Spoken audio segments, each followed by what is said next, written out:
Welcome to The Explainer. We tend to think of nonprofits and charities as these pure forces for good, totally separate from corporate or government influence. But what if the whole system they exist in has its own kind of hidden power structures? Today, we're going to dig into the unseen forces that really shape the work of social change. So let's start with the big question. We often call nonprofits the independent sector, but how independent are they really? The answer, as you're about to see, is not nearly as simple as we like to believe. To even begin to answer that, we've got to introduce a pretty critical concept that comes straight from researchers and activists. It's called the nonprofit industrial complex. So what in the world is the nonprofit industrial complex, or NPIC for short? Well, think of it like this. It's a powerful dynamic. When a nonprofit depends heavily on huge funders, we're talking government grants, massive foundations, it can get pulled in their direction. And sometimes that pull is so strong it yanks them away from the very mission they were created to accomplish in the first place. The activist collective ICIT puts it in even sharper terms. They call it a force that manages dissent. Now, what does that mean? The idea here is that the NPIC can take all this raw, radical, grassroots energy for change and sort of tame it. It channels it into more moderate, system-friendly work that doesn't really rock the boat or challenge the status quo. All right, so let's pull on that first thread. We'll start with the single biggest funder in this whole ecosystem, the U.S. government. Historian Claire Dunning's research makes a really bold claim here. She says the whole idea of a totally independent nonprofit sector, it's pretty much a myth. She argues that the reality is a deep structural entanglement with the government. And this one statistic from Dunning's work is just, well, it's staggering. Get this. On average, American nonprofits get more money from the government than they do from all private sources combined. Yeah, that's more than foundations, corporations, and individual donors all put together. This financial fact is the bedrock of the entire relationship. So because of this deep financial tie, Dunning and other scholars say it creates something called a shadow state. What's that? It's basically a whole network of private nonprofits that are, for all intents and purposes, delivering public services. They're acting like contractors for the government. And in doing that, they're bound to the state's agenda through the very grants and contracts they need to keep their doors open. And here you can see what that actually looks like on the ground. This dependence creates something called mission drift. A group might have started out to organize and push for really disruptive change, but pretty soon they find themselves spending all their time just delivering services and filling out mountains of paperwork for grant reports.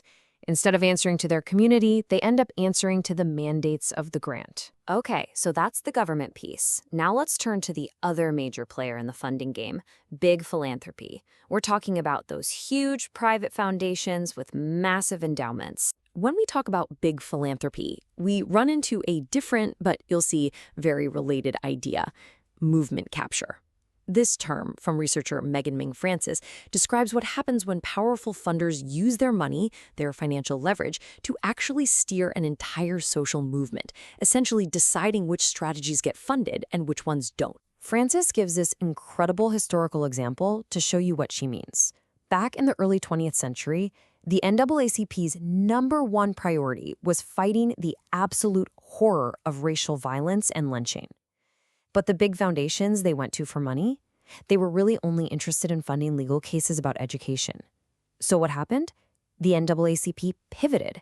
It shifted its entire core strategy to align with what the donors are willing to pay for. I mean, that is a monumental shift in the civil rights movement, driven by funding. This kind of influence is all part of a much bigger trend that you've probably heard of called philanthrocapitalism. It's this idea of taking business principles, market logic, data metrics, ROI, and applying them along with massive private fortunes to solving social problems. It's often very top-down and driven by the titans of business and tech. So how does this play out? Research by Megan Tompkins-Stange on K-12 education shows it perfectly. Government money, that usually just pays for the basics: salaries, keeping the lights on, maintaining buildings.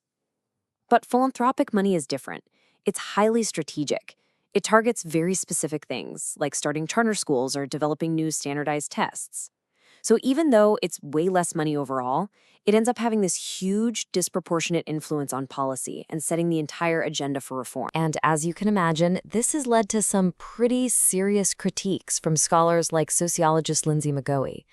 The argument is that this trend basically gives a tiny, unelected club of billionaires a massive, outsized say in setting public policy.